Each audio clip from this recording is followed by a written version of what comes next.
Bonjour à toutes et à tous, Doctissimo, c'est le site historique leader en matière de santé avec de l'actu, avec une approche globale de la santé, des journalistes médicaux, des experts médicaux également, des conseils pratiques. Eh bien, nous avons voulu avec Doctissimo aller plus loin avec ces entretiens de la santé Doctissimo et recueillir la vision de décideurs et d'entrepreneurs dans le domaine de la santé. Et nous avons le plaisir de démarrer ces entretiens avec une start-up qui intervient, qui s'appelle Axlife, avec Alexandre Play, bonjour, et Lionel Richard. Bonjour. Bonjour, bienvenue à vous dans cet entretien. Allez, je vous donne la parole pour vous présenter. Alexandre, vous n'êtes pas médecin et vous êtes pourtant CEO d'une start-up santé. Ouais, j'ai le plaisir de diriger Axlife, qui est une jeune start-up dans le domaine de la prévention des risques cardiovasculaires. On en parlera, mais on fabrique un dispositif de mesure de la rigidité artérielle.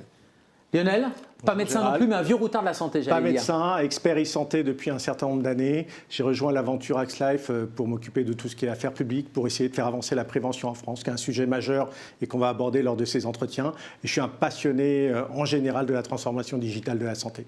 Et de la tech. Alors, on va y revenir justement sur cette rigidité et le rôle que ça peut jouer dans la prévention. Mais avant, je voudrais un peu votre diagnostic sur le système de santé. À chaque fois qu'on ouvre un journal, qu'on allume la télé, qu'on regarde un site internet, ça ne va pas, il y a des déserts médicaux, des services d'urgence sont fermés. Moi, je voudrais avoir votre vision et votre diagnostic, Alexandre, sur ce système de santé. Clairement, même si beaucoup disent qu'on a le meilleur système de santé au monde, depuis le Covid, on a mis en lumière toute la souffrance qu'on avait à la fois dans les hôpitaux, à la fois sur le modèle économique du système de santé actuel. Donc oui, on en souffre beaucoup. Vous êtes d'accord, Lionel ? Je pense qu'effectivement, on a remis l'humain au centre de la problématique de la santé. C'est-à-dire qu'on a vu pendant le Covid, retourner un corps en réanimation, on peut prendre 2 portables et essayer de le soulever, c'est pas possible. Il faut des mains, il faut des bras. Et puis effectivement, on est aujourd'hui dans une situation où il faut combiner ce système de santé avec aussi une augmentation par la tech qui peut être possible, mais avant tout l'humain. Alors, en tant que médecin, vous me rassurez que la tech, ce n'est pas à la place de l'humain. Alors, justement, comment une start-up peut jouer un rôle dans ce traitement ? Si on continue à filer la métaphore, il y a un diagnostic qui est assez pessimiste. Qu'est-ce que la tech, la e-santé peut apporter et votre start-up peut apporter dans ce système ? Alors, la e-santé en général, Lionel en parlera mieux que moi, mais la e-santé en général va évidemment aider parce que les nouvelles technos facilitent quand même beaucoup les médecins et les soignants au sens large. Pour prendre l'exemple d'Axlife, nous, donc, on a mis au point un appareil qui s'appelle le PopMètre. On permet très simplement et très rapidement de faire une mesure de rigidité artérielle. Donc on est dans le domaine de la prévention. On va savoir aider et diagnostiquer un patient sur sa rigidité artérielle et savoir s'il a un risque ou pas neurocardiovasculaire. On y reviendra, je rebondis et je me tourne vers vous, Lionel, sur le mot rapidité. C'est-à-dire que la tech va pouvoir apporter de la rapidité, fluidifier le système de santé ? Alors ça dépend de quelle tech et ça dépend à quelle partie du continuum de santé on s'intéresse. En tout cas, la tech va apporter beaucoup de données qu'il va falloir contextualiser, traiter pour pouvoir apporter une information aux soignants, aux patients ou aux autres acteurs du système qui en ont besoin. Dans notre cas, effectivement, la rigidité artérielle est un facteur de risque indépendant et essentiel pour le risque cardio-neurovasculaire du patient. Et c'est vrai qu'aujourd'hui, c'est quelque chose qui n'est pas mesuré, que seule la technologie permet aujourd'hui de mesurer. Et donc, c'est pour ça qu'il y a une valeur ajoutée. Mais on est pour un soignant augmenté et pas un soignant remplacé, pour mentionner ce que vous disiez tout à l'heure. Oui, ça apporte quelque chose de plus et on en parlera, et des vies sauvées in fine. On a parlé du Covid. Le Covid a changé quelque chose ? Ça a accéléré, par exemple, le développement de la e-santé ? Clairement. Enfin, tout le monde n'a pas été concerné, mais en tout cas, tous ceux qui ont su surfer, entre guillemets, sur cette vague, la technologie a été tout de suite sollicitée, très clairement par le gouvernement et par le ministère de la Santé, pour justement venir aider et venir être un soutien aux soignants sur le terrain. Voilà, dans le domaine qui est le nôtre, c'est indéniable que ça a aidé, ça a été un superbe accélérateur. Sans trop les exposer physiquement, et c'est un effet qui se manifeste encore 2-3 ans après le Covid ?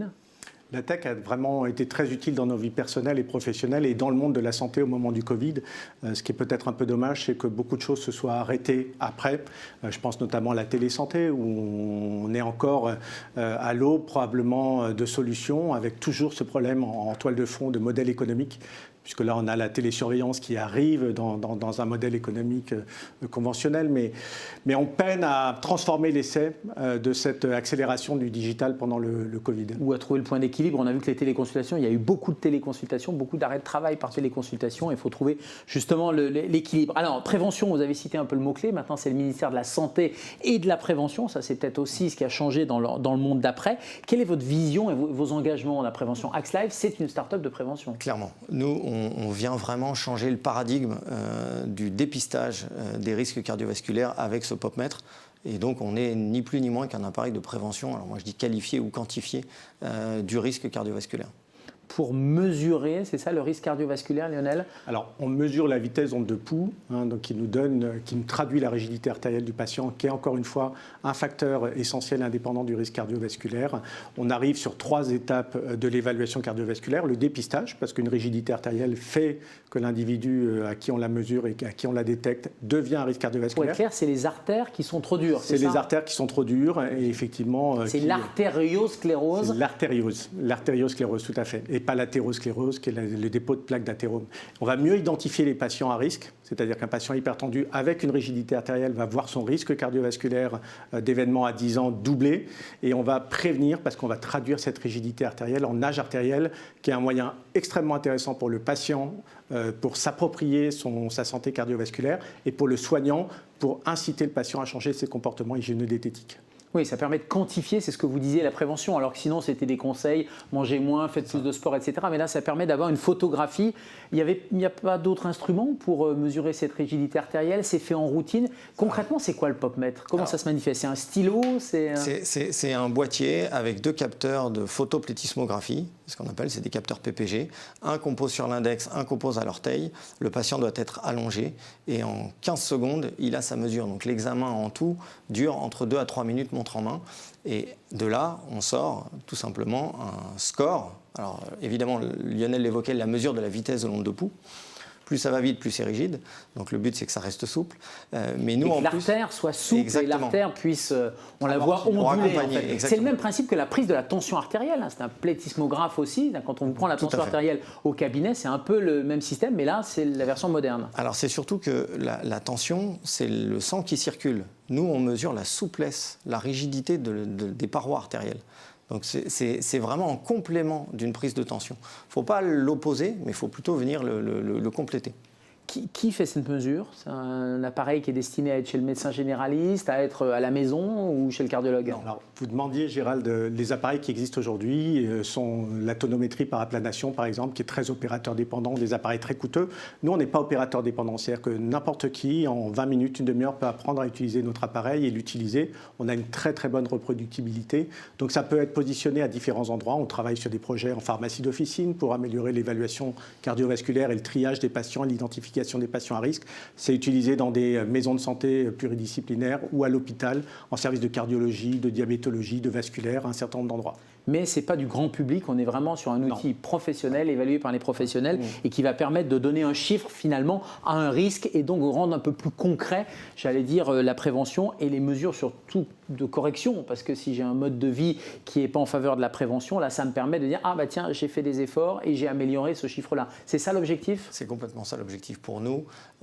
Justement, le chiffre, c'est l'âge artériel. On affiche en plus l'âge artériel. L'objectif, c'est d'impacter le patient. L'âge de vos artères, comme nos grands-mères. Exactement. Quel est l'âge de vos artères? Nous, avec le POPmètre, on peut le mesurer en moins de 3 minutes. Et l'idée, c'est d'impacter le patient et d'être son déclencheur de changement de comportement. Tout le monde sait qu'on doit arrêter de fumer, boire moins, mieux dormir, etc., mieux manger. Là, vous avez un élément objectif qui parle à tout le monde pour vous dire, vous avez 35 ans, mais vos artères en ont 50. Ah, là... Mais je peux faire quelque chose. Évidemment. Et c'est ça l'enjeu. Si on revient au cœur de votre métier et justement de la tech, une start-up santé, vous êtes à la fois une formation technique et commerciale. Lionel, un expert de l'AI-santé. C'est quoi les défis majeurs de l'AI-santé justement? On a vu qu'il y a eu un accélérateur, mais qu'il y a eu un coup de frein après le Covid. Qu'est-ce qu'il faut faire pour que ça se développe? Le défi majeur aujourd'hui, c'est de développer les usages. de trouver du sens à cette e-santé, aussi bien côté patient que côté soignant. Encore une fois, dans un contexte qui, côté soignant, vous en parlez souvent Gérald, est un vrai contexte problématique, organisationnel, un modèle économique à l'acte qui perturbe aussi pas mal les choses. Oui, et puis de manque de moyens humains, moyens d'investissement économique. Ça rend très difficile pour le soignant de s'intéresser à des nouvelles organisations, à des nouvelles technologies, à des nouvelles façons de prendre en charge. Donc le défi est la confiance et l'usage. Et trouver le bon usage. Allez, rapidement, et pour finir, on est dans une entreprise de communication, Doctissimo, on fait de la communication santé. Les réseaux sociaux, on le vend en poupe. Comment vous voyez les choses? Comment vous les utilisez? Est-ce qu'ils font partie de votre stratégie, par exemple? Clairement, aujourd'hui, nous, notre objectif, c'est de démocratiser au maximum cette prévention. Alors, on est sur une niche, même si les maladies cardiovasculaires, c'est la première cause de mortalité dans le monde, la mesure de la rigidité artérielle reste une niche dans le domaine médical. Mais nous, notre objectif, c'est de démocratiser. Et c'est la raison pour laquelle notre message, c'est mesurer l'âge de vos artères, parce que ça parle à tout le monde. Et clairement, les réseaux sociaux, c'est un incontournable aujourd'hui.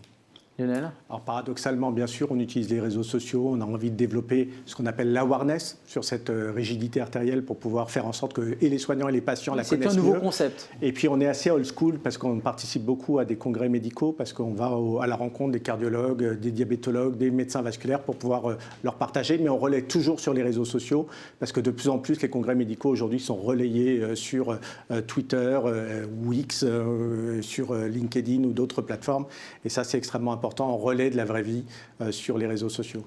Alexandre, le mot de la fin? Venez mesurer l'âge de vos artères. J'étais sûr que vous alliez nous dire ça. Merci à tous les deux et bon vent à Axe Life. Merci. Merci à vous.